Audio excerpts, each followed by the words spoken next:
नमस्कार दोस्तों, मेरा नाम है आशीष। मैं एक स्टॉक मार्केट इन्वेस्टर हूं और मेरा काम है शेयर बाजार में अच्छी कंपनीज को ढूंढना, उन पे रिसर्च करना और उन कंपनीज पे वीडियोस बनाना, और मैं खुद भी उन कंपनीज में इन्वेस्ट करता हूं। तो आज जिस कंपनी की मैं बात करने वाला हूं वो है वैल्यू फैशन रिटेल सेगमेंट की एक कंपनी।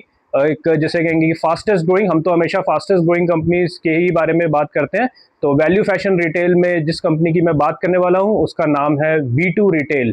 तो V2 रिटेल आज मेरे रडार पे आई है ये कंपनी, और ये कंपनी मुझे बहुत अच्छी लगती है, काफ़ी अच्छे रेट से ग्रो कर रही है।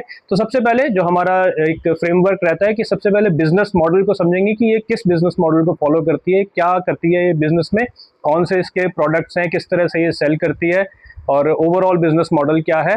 फिर उसके बाद बात करेंगे नंबर्स की, Q3 FY26 के नंबर्स और Q4 FY26 के नंबर देखेंगे कि नंबर्स के पॉइंट ऑफ व्यू से कंपनी का प्रदर्शन, कंपनी की परफॉर्मेंस कैसी रही है, कंपनी का ग्रोथ कैसा रहा है। फिर उसके बाद बात करेंगे कंपनी की फ्यूचर गाइडेंस की, क्योंकि अल्टीमेटली इन्वेस्टमेंट तो फ्यूचर गाइडेंस के हिसाब से ही होगा। अगर फ्यूचर गाइडेंस अच्छा है, कंपनी फ्यूचर में भी ग्रो कर रही है, तो ये हमारे लिए एक इन्वेस्टमेंट कैंडिडेट बनती है कंपनी। और फिर बाद में थोड़ी सी बात करेंगे peer to peer P2P comparison की, क्योंकि इस सेगमेंट में कुछ और भी कंपनीज हैं जो एग्जिस्ट करती हैं, जो काफ़ी चर्चा में भी रहती हैं, जैसे वी मार्ट है या स्टाइल बाजार है। तो इससे थोड़ा सा कंपैरिजन भी करेंगे, फिर देखेंगे कि कंपैरेटिवली ये कंपनी कैसा कर रही है। तो सबसे पहले बिजनेस मॉडल की बात। तो बिजनेस मॉडल इसका सिंपल बिजनेस मॉडल है। ज़्यादातर कंपनीज जो हम सेलेक्ट करते हैं उनका बिजनेस मॉडल सिंपल ही होता है, क्योंकि ज़्यादा कॉम्प्लिकेटेड और ज़्यादा कॉम्प्लेक्स बिजनेस मॉडल को समझना और फिर उसमें इन्वेस्टमेंट करके पैसा कमाना इज़ वेरी डिफिकल्ट। तो ये पीटर लिंच ने भी ये बोला है कि आपको सिंपल बिजनेस मॉडल चाहिए, ऐसा बिजनेस मॉडल जो कोई भी चला सके। तो वो एक खास बात है। तो सिंपल बिजनेस मॉडल यही है कि ये जो अपैरल है, जो कपड़े हैं, जो सस्ते कपड़े हैं, जो अफोर्डेबल कपड़े हैं, उनका रिटेलिंग करती है, यानी कि ये शॉप्स खोलती है, दुकानें खोलती है। आपने देखी भी होंगी V2 रिटेल की शॉप्स, तो जगह जगह पे शॉप्स खोलती हैं और उन शॉप्स के थ्रू ये अपने कपड़े बेचते हैं। अब इसमें बिजनेस मॉडल ये है कि अगर हम थोड़ा सा और बिजनेस मॉडल की बात करें तो इन्होंने, जो मेरे को इनका पूरा पढ़ के समझ में आया कि इन्होंने ब्रॉडली एक तरह से डी मार्ट का जो बिजनेस मॉडल है उसको काफ़ी हद तक उससे आई थिंक लर्न किया है और उसको काफ़ी हद तक रेप्लिकेट करने की कोशिश किया। हालांकि डी मार्ट सिर्फ फैशन रिटेल में नहीं है, D mart majorly grocery retailing में है, लेकिन क्योंकि स्टिल रिटेलिंग बिजनेस ही है तो थोड़ा बहुत इसमें कंपैरिजन किया जा सकता है। तो बिजनेस मॉडल अगर हम देखें कि कैसे डी मार्ट से इन्होंने लर्न करके इम्प्लीमेंट किया है या एक तरह से रिप्लिकेट किया है, तो ये कॉन्सेंट्रेटेड अप्रोच ये फॉलो करते हैं। कॉन्सेंट्रेटेड अप्रोच का मतलब ये है कि ये एक ही जगह पे काफ़ी सारे स्टोर्स खोलते हैं, जैसे जिन जिन जगहों पे इनकी होल्ड होती है, जहाँ पे इनका परफॉर्मेंस अच्छा चल रहा होता है, वहाँ पे ये काफ़ी सारे स्टोर्स खोलते हैं और कुछ स्टोर्स फिर ये नई जगह पे जाके भी खोलते हैं। डी मार्ट भी ऐसे ही बिजनेस मॉडल फॉलो करता था, और डी मार्ट ने भी आगे अगर फर्दर देखें तो उन्होंने भी यूएस में जो एक बहुत फेमस कंपनी है वॉलमार्ट, उसको कॉपी किया था, उसका बिजनेस मॉडल कॉपी किया था। क्योंकि देखिए रिटेलिंग बिजनेस एक तरह से देखने में सिंपल बिजनेस है, लेकिन ये थोड़ा टफ बिजनेस है, क्योंकि यहाँ पे कॉस्ट बहुत इंपॉर्टेंट फैक्टर है। रिटेलिंग बिजनेस में वो कंपनी सर्वाइव करेगी जो अपने कॉस्ट को कंट्रोल करती है।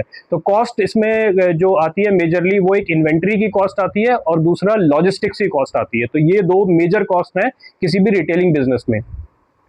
तो ये अगर ये दोनों कॉस्ट अगर किसी ने कंट्रोल कर ली तो वो बिजनेस सक्सेसफुल रहेगा इन रिटेलिंग, चाहे वो ग्रोसरी रिटेलिंग हो चाहे वो अपैरल रिटेलिंग हो। तो इसमें भी जैसे इसको हम देखें, जो V2 रिटेल की अगर हम बात करें तो V2 रिटेल अपना इन्वेंट्री अच्छा कंट्रोल करता है। अभी हम आगे बात करेंगे इसमें, और इसमें एक नेगेटिव पॉइंट भी है जो Q4 FY26 के रिजल्ट आए हैं, तो उसमें इन्वेंट्री का ही एक नेगेटिव पॉइंट है, पर देखेंगे कि वो कितना नेगेटिव है और फ्यूचर में उसका क्या इंपैक्ट होने वाला है। तो एक तो ये इन्वेंट्री कंट्रोल करते हैं और दूसरा लॉजिस्टिक्स कॉस्ट। अब लॉजिस्टिक्स कॉस्ट कैसे, देखिए अगर आप स्कैटर्ड बिजनेस मॉडल फॉलो करें तो इसमें दो तरह के बिजनेस मॉडल, जैसे मैंने बताया, कॉन्सेंट्रेटेड बिजनेस मॉडल फॉलो करते हैं। इसमें एक और बिजनेस मॉडल कह सकते हैं, एक स्कैटर्ड बिजनेस मॉडल। स्कैटर्ड का मतलब क्या हुआ कि आपने एक स्टोर खोला दिल्ली में, दूसरा खोल लिया बेंगलोर में, तीसरा कोलकाता में, चौथा अहमदाबाद में और पांचवा आपने कहीं रांची में खोल लिया, लेट्स से। तो हुआ क्या कि देखिए स्टोर तो एक आपका फ्रंट है जहाँ पे कस्टमर आता है और आपके कपड़े खरीदता है या जो भी प्रोडक्ट आप बेचते हैं रिटेलिंग में वो खरीदता है, लेकिन उसके पीछे स्टोर को सर्व करने के लिए एक पूरा सिस्टम होता है। तो सिस्टम क्या होता है, एक वेयर हाउस होता है, उस वेयर हाउस के थ्रू स्टोर्स में इन्वेंट्री जो है वो सर्व की जाती है। वो जो जो कपड़े बेचते हैं, जो भी प्रोडक्ट बेचते हैं, वो इन स्टोर तक पहुंचाए जाते हैं एक वेयर हाउस के थ्रू। तो अगर आपने एक स्टोर दिल्ली, एक स्टोर बेंगलोर, एक स्टोर कोलकाता में ऐसे खोला है, तो आपको 3 वेयर हाउसेस अलग अलग खोलने पड़ेंगे। तो 3 वेयर हाउसेस को मैनेज करने का खर्चा, फिर वहां से एक एक स्टोर को सर्व करना, एक वेयर हाउस से एक स्टोर, या समझ लीजिए 2 स्टोर, एक एग्जांपल के तौर पे हम एक स्टोर की बात कर रहे हैं, वहां पे ऐसे सर्व करना, तो ये बहुत ही ज़्यादा कॉस्ट इनएफिशिएंट मॉडल हुआ। तो काफ़ी इसमें कॉस्ट लगती है। तो दूसरा जो मॉडल है कॉन्सेंट्रेटेड मॉडल, जो ये V2 रिटेल फॉलो करता है, या डीमार्ट भी फॉलो करता था, कि आप एक ही जगह पे काफ़ी सारे स्टोर्स खोलते हैं। जैसे दिल्ली में ही 10-15 स्टोर्स खोले, तो जब आप दिल्ली में ही 10-15 स्टोर्स खोलेंगे, तो आपका जो पीछे वेयर हाउस है जो सर्व करेगा आपके स्टोर्स को, वो एक ही रहेगा। तो एक वेयर हाउस से आप 15 स्टोर्स को या 20 स्टोर्स को सर्व कर पा रहे हैं। और आपका जो ट्रक वेयर हाउस से निकलेगा, वो एक ट्रक निकलेगा जो कि सारे स्टोर्स में प्रोडक्ट को सब, तो ट्रक की जो कैपेसिटी है वो पूरी कैपेसिटी यूटिलाइजेशन होगा। तो रादर देन कि अगर आपका एक ही स्टोर है दिल्ली में, तो एक स्टोर के लिए एक ट्रक कितना ही सामान ले आएगा। तो पूरा जो लॉजिस्टिक्स कॉस्ट है और जो वेयर हाउस का जो मैनेजमेंट कॉस्ट है, वो वहां पे सारा खेल है। तो ये कॉन्सेंट्रेटेड बिजनेस मॉडल फॉलो करते हैं, जहां पे इनकी एग्जिस्टिंग प्रेजेंस है वहां पे मेजॉरिटी ऑफ द स्टोर्स खोलते हैं, और बाकी ऑफ कोर्स इनको एक्सपैंड भी करना है, तो कुछ स्टोर्स ये नई जगहों पे भी खोलते हैं। तो ये इनका बिजनेस मॉडल है, जो कि काफी अच्छा बिजनेस मॉडल है। तो ये ओवरऑल इनका, तो इसमें अगर हम देखें, तो आपका जो जैसे मैंने बताया कि कॉस्ट कंट्रोल, इन्वेंट्री की कॉस्ट कंट्रोल और ऑपरेशनल कॉस्ट कंट्रोल, ये मेजर फैक्टर है किसी भी रिटेलिंग बिजनेस में। So is for the V2 retail as well. तो अगर हम इसके कुछ मीट्रिक्स की बात कर लें, तो जो एक रिटेल कंपनी के लिए एक मीट्रिक्स जिसे हम KPIs कह सकते हैं, तो वो अगर हम देखें, तो सेम स्टोर सेल्स ग्रोथ, तो सेम स्टोर सेल्स ग्रोथ एक इंपॉर्टेंट मीट्रिक रहता है इनके लिए। और दूसरा एवरेज बिल वैल्यू। तो एवरेज बिल वैल्यू, जो ये टर्मिनोलॉजी से अपने आप ही क्लियर है कि एक एवरेज एक बिल की वैल्यू कितनी आ रही है। और दूसरा पर स्क्वायर फीट सेल कितनी आ रही है, क्योंकि स्टोर जो है स्क्वायर फीट के हिसाब से इनका मेजर होता है, और एक स्क्वायर फीट पे ये कितनी सेल कर पा रहे हैं।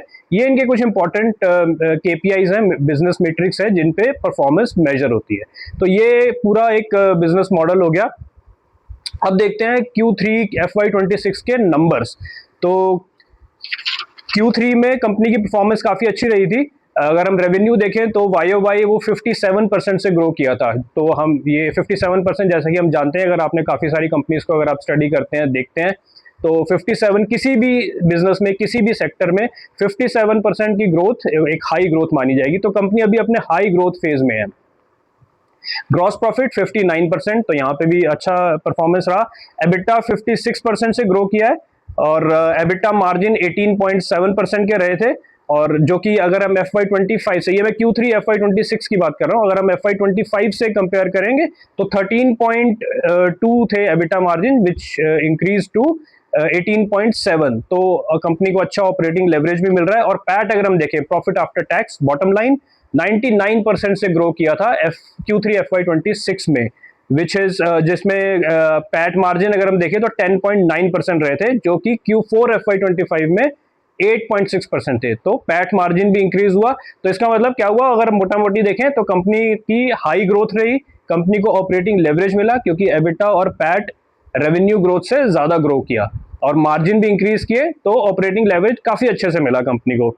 तो नंबर्स के फ्रंट पे कंपनी ने Q3 FY26 में बहुत अच्छा परफॉर्म किया। अगर कुछ KPIs भी इनके देख लें, जैसे जो हमने बात की थी, सेम स्टोर सेल्स ग्रोथ वो 12.8% की रही थी। तो Q3 FY26 की अगर हम बात करें, ये normalised same store sales growth company ने बताया 12.8% की। अगर हम वैसे देखेंगे तो ये 2% की रही थी नॉर्मलाइज्ड, और एक जो वैसे कंपनी ने रिपोर्ट किया, रिपोर्टेड 2%, नॉर्मलाइज्ड 12.8%। ये डिफरेंस क्यों रहा, क्योंकि देखिए वैसे तो जनरली हम क्वार्टर ऑन क्वार्टर कंपेयर करते हैं, लेकिन जैसे रिटेलिंग बिजनेस होता है, इसका फेस्टिवल वगैरह पे काफी इम्पैक्ट आता है। तो अगर जो कंपनी ने जैसे बताया इस केस में, अगर जैसे दुर्गा पूजा था, दुर्गा पूजा इस बार Q3 में नहीं आया, Q3 FY26 में दुर्गा पूजा नहीं आया था, जो कि पिछले साल के Q3 में दुर्गा पूजा थर्ड क्वार्टर में आया था।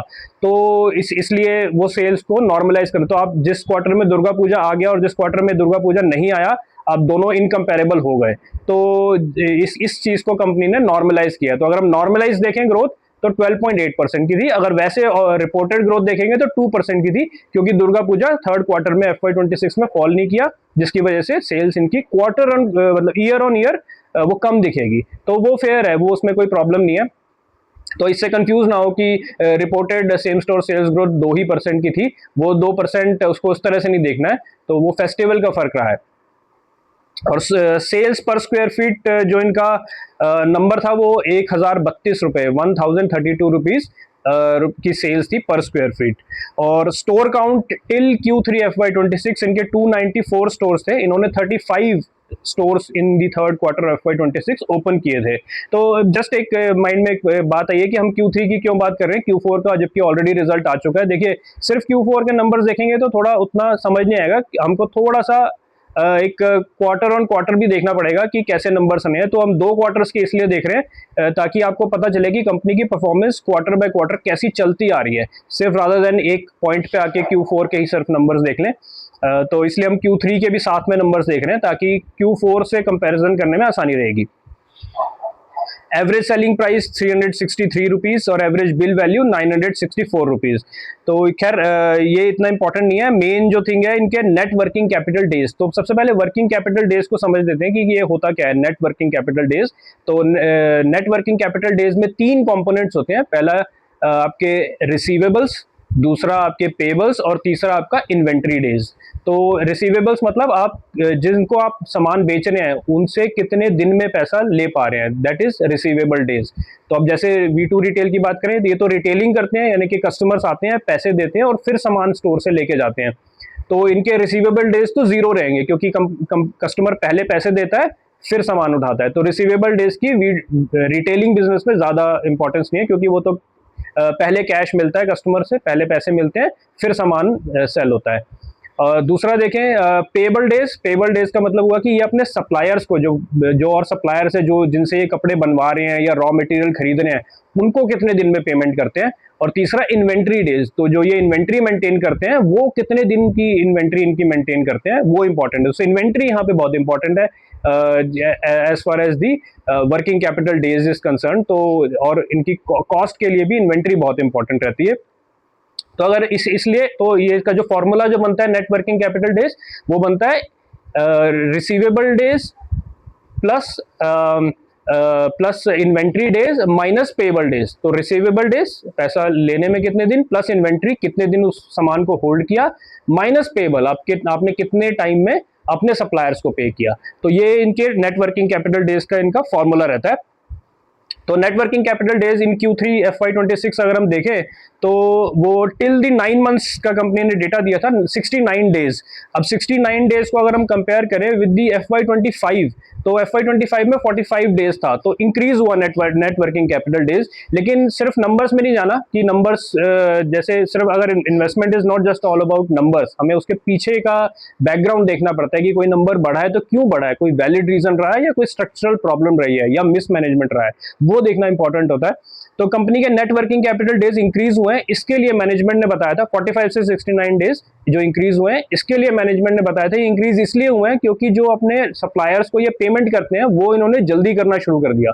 तो जैसा मैंने बताया था receivable days plus inventory days minus payable days. तो ये जो पेएबल डेज है जो ये सप्लायर को पेमेंट करते हैं वो इन्होंने जल्दी कर दिए। तो जल्दी इसलिए कर दिए, उसके पीछे एक बिजनेस रीजन है, कंपनी की स्ट्रैटेजी है, कोई मजबूरी में जल्दी नहीं किए, ये कंपनी ने अपनी एक स्ट्रैटेजी फॉलो की है कि ये अपने सप्लायर को अब जल्दी पेमेंट करते हैं ताकि जो इनके वेंडर्स हैं जिनसे ये कपड़े बनवाते हैं वो एक्सक्लूसिवली इन्हीं को बना के दे, सबसे पहले इन्हीं को बना के दे और उनसे फर्दर डिस्काउंट भी ले सके। जल्दी पेमेंट देंगे तो डिस्काउंट भी बार्गेन निगोशिएट कर सकते हैं। तो ये इन कंपनी की स्ट्रेटजी है। तो इसमें जो net working capital days increase हुआ है कोई प्रॉब्लम की बात नहीं है, ये कंपनी ने स्ट्रेटेजिकली इंक्रीज किया है।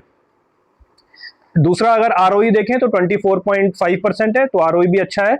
और ROE का ट्रेंड देखना इंपॉर्टेंट होता है, जो ROE या ROCE का नंबर होता है उसमें ट्रेंड देखना इंपॉर्टेंट होता है। देखिए FY24 में इनका ROE था 10.7%, जो FY25 में इंक्रीज होके हो गया 23.2%, और FY26 में टिल Q3 FY26 ये इनका ROE हो गया 24.5, तो इंक्रीजिंग ट्रेंड में है, तो ये अच्छी चीज है कंपनी के लिए। और फर्दर अगर पूरे FY26 की बात करें टिल Q3, तो कंपनी ने 106 स्टोर्स खोले थे पूरे 9 महीने में। और ये जैसे मैंने थोड़ा सा बिजनेस मॉडल में भी बताया, ये hub and spoke sort of business model follow करते हैं। इसको कॉन्सेंट्रेटेड बिजनेस मॉडल भी कह सकते हैं कि पीछे एक वेयर हाउस है, उस वेयर हाउस से ये नंबर ऑफ स्टोर्स को सर्व करते हैं। तो वो हब हो गया वेयर हाउस, और वहां से स्पोक यानी कि जो रिटेल आउटलेट्स है वहां। तो ये एक तरह से hub and spoke business model ये फॉलो करते हैं। तो इस अब हम आते हैं Q4 के नंबर्स पे। Q4 में रेवेन्यू ग्रोथ हुआ 60% YOY, यानी कि अगर कंपेयर करें टू द Q4 FY25, 60% का रेवेन्यू ग्रोथ, ग्रॉस प्रॉफिट 75% की ग्रोथ, एबिटा 89% की ग्रोथ, और एबिटा मार्जिन भी 13.7 रहे, और पैट जो है 172% की ग्रोथ। यानी कि अब मैं जो अब इस क्वार्टर जो Q4 FY26 जो अभी निकला है इसकी बात कर रहा हूं। तो आप देखिए यहाँ पे भी इनकी हाई ग्रोथ कंटिन्यू है। तो पैट में तो 172% से ग्रो कर लिया, और पैट मार्जिन भी इनके 2.2% रहे, जो कि अगर हम Q4 FY25 से कंपेयर करेंगे तो 1.3% था। तो 1.3% से इंक्रीज होकर 2.2% हो गए PAT margin, profit after tax का जो मार्जिन है। सेम स्टोर सेल्स ग्रोथ 7.74% की रही। तो 7.74% की सेम स्टोर सेल्स ग्रोथ, ये थोड़ा सा डिप हुआ है। लेकिन ऑफ कोर्स कंपनी क्योंकि हाई ग्रोथ फेज में है, कंपनी काफी सारे नए स्टोर्स ओपन कर रही है, तो ऑफ कोर्स नए स्टोर्स में थोड़ा सेल कम होता है as compare to the mature stores.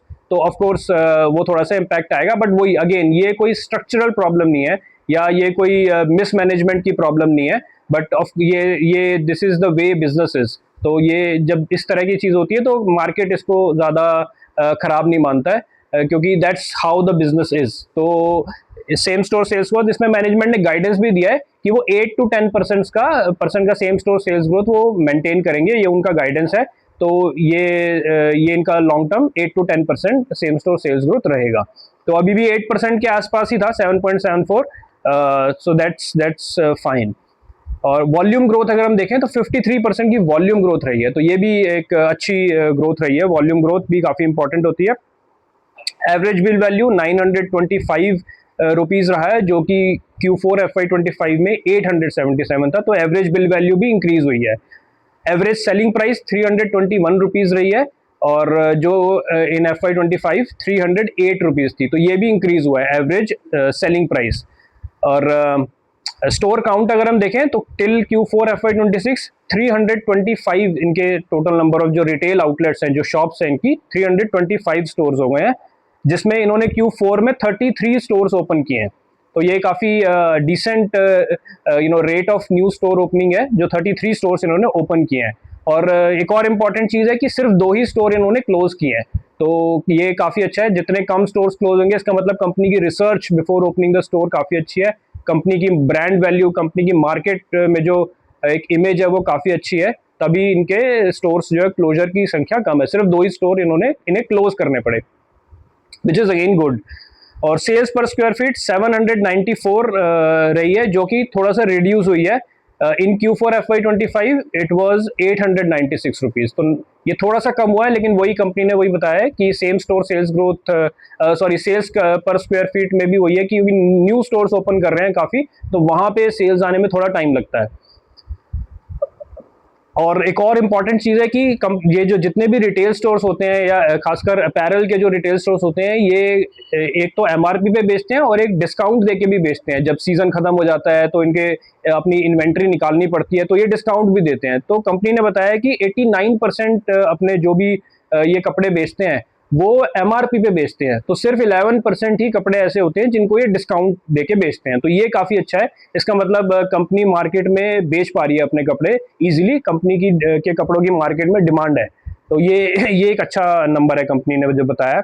अब आते हैं एक बहुत इंपॉर्टेंट पे, जो जैसे मैंने बताया कि किसी भी रिटेलिंग बिजनेस में इन्वेंट्री का बहुत इंपॉर्टेंट है। और इन्वेंट्री जो हम नेट वर्किंग कैपिटल, जो मैंने अभी पूरा फॉर्मूला समझाया, receivable days plus inventory days minus payable days, तो इसमें भी इन्वेंट्री डेज आता है। तो इस बार अगर हम नेट वर्किंग कैपिटल डेज देखें तो वो काफ़ी इंक्रीज हुआ है। तो यही एक नेगेटिव पॉइंट था जिसकी मैं बात कर रहा था, पर इसके बारे में थोड़ी सी 1 मिनट बात करेंगे कि ये कितना नेगेटिव है, क्या इसका इम्पैक्ट है। तो net working capital days company के 81 डेज हो गए हैं, अगर हम इसको FY25 से कंपेयर करेंगे तो इट वाज 45 डेज, तो 45 डेज से इंक्रीज होके 81 डेज, ऑलमोस्ट डबल हो गए। अब ये क्यों हुआ? तो कंपनी ने बताया कि ये इन्वेंट्री डेज की वजह से हुआ है क्योंकि कंपनी को ज़्यादा इन्वेंट्री मेंटेन कंपनी को करनी पड़ी, जिसकी वजह से ये इंक्रीज हुआ है। अब ज़्यादा इन्वेंट्री क्यों मेंटेन करनी पड़ी? वो इसलिए करनी पड़ी, जैसा मैंने कई अपने वीडियोस में बताया कि ये जो वेस्ट एशिया में जो क्राइसिस चल रहा है, जो ईरान और अमेरिका का जो वॉर चल रहा है, वो अलग अलग तरह से अलग अलग कंपनीज को इम्पैक्ट कर रहा है। तो इस कंपनी को भी थोड़ा सा इस तरह से इम्पैक्ट किया, या कंपनी की परसेप्शन रही है कि इम्पैक्ट हो सकता है आए, उसके लिए कंपनी ने एक स्टेप लिया है। तो कैसे लिया है? क्योंकि पूरा लॉजिस्टिक्स का एक इशू रहा है, फ्यूल का क्राइसिस रहा है, तो इसकी वजह से कंपनी के पास दो ऑप्शन थे। या तो देखो, कंपनी ने अब जो आने वाला क्वार्टर है, कंपनी अपने हाई ग्रोथ फेज में चल रही है, कंपनी को बहुत सारे नए स्टोर्स ओपन करने हैं, और Q1 FY27 में कंपनी ने बोला है कि कम से कम 50 के आसपास, 50 से 60 स्टोर्स वो ओपन करने को देख रही है। तो अब कंपनी के पास ये ऑप्शन था, या तो वो कुछ ना करते और अपने 50 जो नए 50 स्टोर्स ओपन करने वाली है Q1 FY27 में, उसको रिस्क पे डाल देते। हो सकता है कुछ सप्लाई चेन का क्राइसिस आ जाता, या कोई रॉ मटेरियल का क्राइसिस आ जाता, और फिर इनके जो स्टोर ओपन थे वो उसमें प्रॉब्लम आ जाती, वो शायद 50 स्टोर्स ओपन ना कर पाते जो कंपनी ने अपना प्लान किया है। तो या तो वो कुछ ना करते और उसको रिस्क पे डाल देते, लेकिन कंपनी ने ये सेकंड ऑप्शन चूज किया। कंपनी ने अपना इन्वेंट्री बढ़ा दिया, इन्वेंट्री बढ़ा के, ताकि अब इनके पास सामान इनके पास वेयर हाउस में पड़ा है, अब ये आसानी से अपने स्टोर्स को ओपन कर पाएंगे और उनमें सामान को फीड कर पाएंगे। तो जबकि तो ये कंपनी का एक स्ट्रैटेजिक डिसीजन है। या तो कंपनी कुछ ना करती, अपना इन्वेंट्री उतना ही रखती, और तब अगर प्रॉब्लम आ जाती, तो अब देखिए इसको कंपेयर करिए कि ये मत सोचिए कि प्रॉब्लम नहीं आई, बट अगर आ जाती तो क्या होता? तो कंपनी उतने न्यू स्टोर ओपन नहीं कर पाती, वो ज्यादा नेगेटिव होता कंपनी के लिए, कि कंपनी ने जो गाइडेंस दिया था, कंपनी जो न्यूज अपने हाई ग्रोथ फेज में उसको नए स्टोर्स ओपन करने हैं, वो अगर वो 50 की बजाय समझो 25 ही ओपन कर पाती, या 20 ही ओपन कर पाती, और अगर प्रॉब्लम आ जाती जिसकी वजह से 20 ही स्टोर ओपन कर पाती, तो कितना डिफरेंस आ जाता कि 50 का गाइडेंस दिया था और 20 या 25 ही स्टोर ओपन किए, वो कंपनी के लिए बहुत नेगेटिव होता। इसकी बजाय कंपनी ने एक प्रूडेंट डिसीजन लिया कि let's keep this store opening count on track. अपने स्टोर ओपन को हम उतना ही ओपन करेंगे जो हमने बोला है, 50 से 60 स्टोर कंपनी कह रही है ओपन करेंगे, तो उसको रिस्क पे नहीं डालते हुए कंपनी ने अपना इन्वेंट्री बढ़ा दिया। ठीक है, इन्वेंट्री बढ़ाने की वजह से ये थोड़ा सा कंपनी के मीट्रिक्स पे असर तो पड़ेगा, लेकिन ये एक स्ट्रैटेजिक डिसीजन है, और कंपनी की मैनेजमेंट ने इस पे बोला है कि ये एक टेम्परेरी है। जब ये प्रॉब्लम जो है बिटवीन ईरान अमेरिका और ये फ्यूल का क्राइसिस है, ये थोड़ा ईज आउट हो जाएगा, तो ये अपनी इन्वेंट्री बैक टू नॉर्मल ले आएंगे, ये कम कर देंगे इन्वेंट्री, ये हमेशा नहीं हाई इन्वेंट्री रहने वाली। तो ये कंपनी ने एक स्ट्रैटेजिक डिसीजन लिया। ये एक मेरी अंडरस्टैंडिंग के हिसाब से कंपनी ने ये अच्छा डिसीजन लिया है, ये अच्छा रिस्क मैनेजमेंट किया है, क्योंकि नंबर ऑफ स्टोर ओपन करने को रिस्क पे डालने से अच्छा इन्वेंट्री को इन्होंने बढ़ा दिया, वो बेटर डिसीजन है। तो भले ही ये शॉर्ट टर्म आपको इन्वेंट्री डेज ज़्यादा दिख रहे हैं, इन्वेंट्री ज़्यादा दिख रही है, बट ये एक risk management I would say कि एक ऐसा डिसीजन कंपनी ने लिया है। तो इन्वेंट्री डेज जो इनके इंक्रीज हुए हैं, बट इसको हमें आगे आने वाले क्वार्टर्स में ट्रैक करना पड़ेगा कि क्या ये कंपनी अपने इन्वेंट्री डेज को फिर धीरे धीरे नीचे लेके आ रही है। और प्लस ये इस पे भी डिपेंड करता है कि जो क्राइसिस है, जो West Asia between Iran America, और जो पूरा लॉजिस्टिक्स का जो क्राइसिस है, वो किस तरफ जा रहा है। तो उससे हमें इस चीज को ऑब्जर्व करना पड़ेगा इन द नेक्स्ट क्वार्टर्स। तो Q4 के ये रिजल्ट्स थे। Apart from this net working capital days, जो कि इन्वेंट्री की वजह से रहा है, सारे नंबर्स बहुत अच्छे रहे कंपनी के। और आगे अब फ्यूचर के गाइडेंस की भी बात करते हैं। तो FY26 में टोटल अगर हम FY26 की बात करें, तो कंपनी ने 136 स्टोर्स ओपन किए थे, और जिसका फर्दर ब्रेकअप भी दिया। कंपनी ने तकरीबन 60% जो स्टोर्स हैं वो सेम एरियाज में, जहाँ पे इनकी अच्छी खासी प्रेजेंस है, वहाँ ओपन किए। तो जैसे मैंने बताया था, कॉन्सेंट्रेटेड बिजनेस मॉडल फॉलो करते हैं, तो 60% स्टोर्स वहाँ ओपन किए जहाँ पे इनकी प्रेजेंस है, और 40% 30 to 40% स्टोर्स जो है इन्होंने नए एरियाज में, क्योंकि इनको एक्सपैंड भी करना है, पूरे पैन इंडिया एक्सपैंड करना है, तो न्यू एरियाज में भी इन्होंने 30 to 40% स्टोर्स को ओपन किया। तो अभी इनके जो टोटल स्टोर काउंट है वो 350 स्टोर्स हो गए हैं। कंपनी ने जो आगे गोइंग फॉरवर्ड जो इन्होंने अपडेट दिए हैं, एक तो कंपनी ने ये बताया है कि इन्होंने इन हाउस मैन्युफैक्चरिंग, तो ये पहले क्या करते थे, पहले ये खुद भी मैन्युफैक्चर करते थे और फिर आगे वेंडर से भी करवाते थे। तो कंपनी ने एक स्ट्रेटेजिक डिसीजन लिया है कि इन्होंने खुद मैन्युफैक्चर करना, कपड़े बनाना बिल्कुल बंद कर दिया है। कंपनी ने बोला है कि हम एक रिटेल कंपनी है, हमारा काम है रिटेल करना, मैन्युफैक्चर करना हमारा काम नहीं है। तो अब इन्होंने वो खुद मैन्युफैक्चर करना बिल्कुल बंद कर दिया है कपड़े। तो अब कंपनी जो है सिर्फ अपने वेंडर से बनवाती है, वेंडर मैनेजमेंट करती है। तो वेंडर को इसने, जैसे मैंने बताया कि उनको अब ये पेमेंट भी जल्दी करने लगे हैं ताकि वेंडर्स जो है इनको अच्छे से सर्व कर सकें। तो ये कंपनी ने एक स्ट्रेटेजिक डिसीजन लिया, I think which is good, क्यों ये रिटेलिंग कंपनी है तो मैन्युफैक्चरिंग में क्यों जाना चाहिए। तो मैं, और दूसरा इन्वेंट्री का मैंने बता ही दिया कि कंपनी ने इन्वेंट्री क्यों इंक्रीज की। तो वो एक वन टाइम हम मान सकते हैं। और कंपनी ने जो इनकी टारगेट जो इन्वेंट्री है वो 90 to 100 डेज की ये इन्वेंट्री रखना चाहते हैं। और क्रेडिटर डेज जो ये है वो 45 डेज कर दिया, यानी कि जो इनको ये जो पेबल्स हैं, जो जिनको ये पैसे देते हैं अपने, जो जिनसे कपड़े बनवाते हैं या जो इनके सप्लायर्स हैं, उन 45 डेज में ये पेमेंट कर रहे हैं। और अगर हम आगे की बात करें तो कंपनी बोल रही है कि सेम स्टोर सेल्स ग्रोथ का जो गाइडेंस कंपनी ने दिया है वो 8 to 10% का दिया है। तो ये इनका लॉन्ग टर्म का गाइडेंस 8 to 10% इसमें रहेगा। और FY27 में कंपनी बोल रही है कि कितने नए स्टोर्स, ये बहुत इंपॉर्टेंट है कि कितने नए स्टोर्स कंपनी खोलने वाली है। तो FY27 के लिए कंपनी ने बोला है कि तकरीबन 170 से लेकर 200, 170 से 200 स्टोर्स, ये न्यू स्टोर्स ओपन करेंगे इन होल FY27। तो पूरे साल में तकरीबन 250 से 200 स्टोर्स ये ओपन करने वाले हैं, और जिसमें फर्स्ट क्वार्टर में ही तकरीबन 50 के आसपास ये स्टोर्स ओपन कर देंगे। और इसके अलावा अगर हम देखें तो कंपनी ने प्राइस इंक्रीज के बारे में भी बोला है, क्योंकि of course fuel price increase हो रहा है, रॉ मटेरियल का भी प्राइस इंक्रीज हो रहा है। तो उसके लिए भी एक क्वेश्चन पूछा गया था कॉन कॉल में कि प्राइस इंक्रीज को कंपनी कैसे मैनेज कर रही है, क्या उसमें कैसे कंपनी को इम्पैक्ट आ रहा है। तो कंपनी ने बोला है कि प्राइस इंक्रीज ये कर रहे हैं, अब ये करने वाले हैं इनफैक्ट, और ये कस्टमर को ये पास ऑन कर देंगे। तो फिर किसी ने पूछा कि अगर प्राइस इंक्रीज को कस्टमर को ये पास ऑन कर देंगे तो फिर कितना इम्पैक्ट आएगा कस्टमर के लिए जब प्राइस इंक्रीज हो जाएगा। तो उन्होंने बोला है कि कंपनी ने कि अभी जो इनकी एवरेज प्राइस है, जो कपड़े जिस एवरेज प्राइस पे कपड़े बेचते हैं वो 300 रुपये है। तो अब ये 3 से 4% का प्राइस इंक्रीज जो है वो पास ऑन करने वाले हैं कस्टमर्स को। तो इनकी जो एवरेज प्राइस है वो 300 से बढ़ के 312 से 315 हो जाएगी। तो कोई मेजर इम्पैक्ट नहीं आने वाला कस्टमर के पॉकेट पे भी, तो विच इज़ ओके। तो 300 से 312, 315 इतना ही प्राइस इंक्रीज होगा, तो ज़्यादा नहीं है, 12 से 15 रुपए का ही प्राइस इंक्रीज है। तो कस्टमर की पॉकेट पे कोई ज़्यादा इसमें बोझ नहीं आने वाला, ये इजीली इस प्राइस को पास ऑन कर सकते हैं। और कंपनी ने अपनी इन्वेंट्री के बारे में बताया कि कितना जल्दी, जैसे मैंने बताया कि रिटेलिंग बिजनेस में इन्वेंट्री मैनेजमेंट बहुत इंपॉर्टेंट होता है। अगर इन्वेंट्री सही से मैनेज कर पाए तो वो बिजनेस अच्छा परफॉर्म करेगा, और जल्दी इन्वेंट्री चर्न हो सकता, जो कंपनी कर पाती है वो अच्छा परफॉर्म करती है।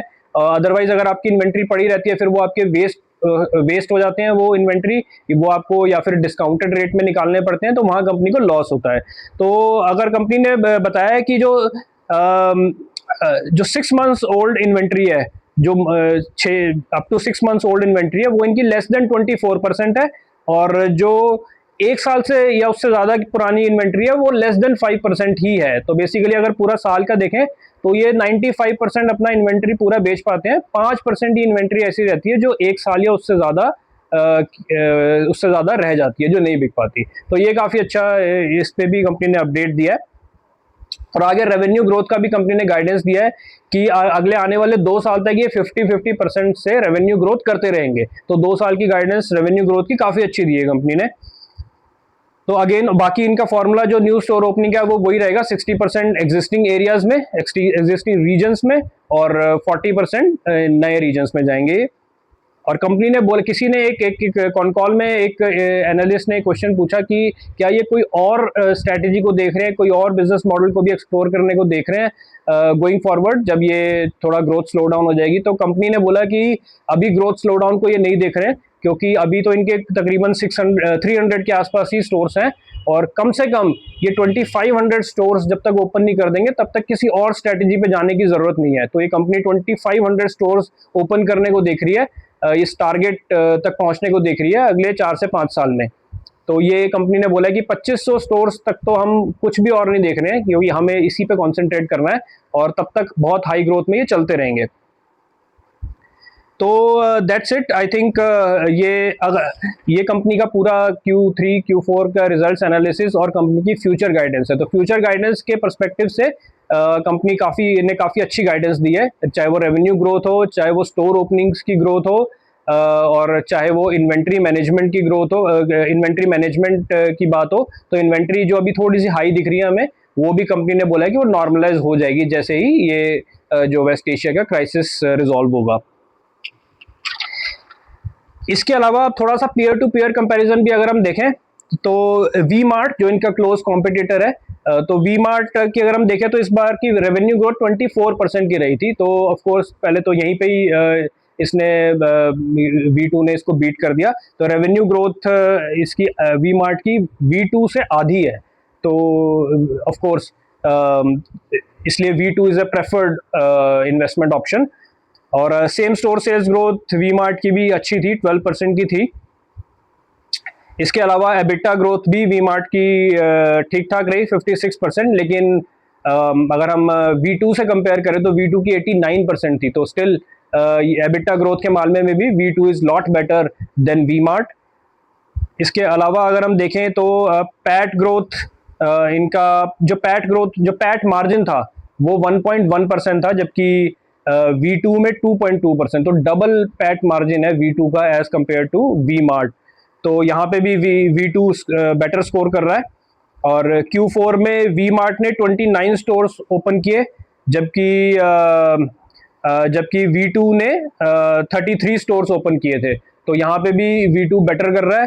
और वी मार्ट ने 6 स्टोर्स क्लोज किए, जो स्टोर क्लोजर था वो वी मार्ट ने 6 स्टोर्स क्लोज किए, जबकि V2 ने 2 ही स्टोर क्लोज किए। तो स्टोर क्लोजर में भी V2 बेटर कर रहा है।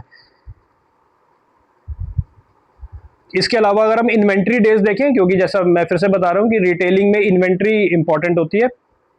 इन्वेंट्री डेज अगर हम देखें तो वी मार्ट की 96 डेज थी FY25 में, जो कि FY26 में 93 डेज हो गई। हालांकि इंप्रूवमेंट हुआ है, लेकिन स्टिल V2 के मुकाबले तो अभी इनके इन्वेंट्री डेज बहुत ही ज्यादा हैं। V2 का तो अभी इस क्वार्टर में 81 डेज हुआ है, जो कि 45 से इंक्रीज होकर 81 डेज हुआ। और उसका भी एक स्पेसिफिक रीजन रहा है, जिसकी वजह से जो हमने अभी डिटेल में डिस्कस किया।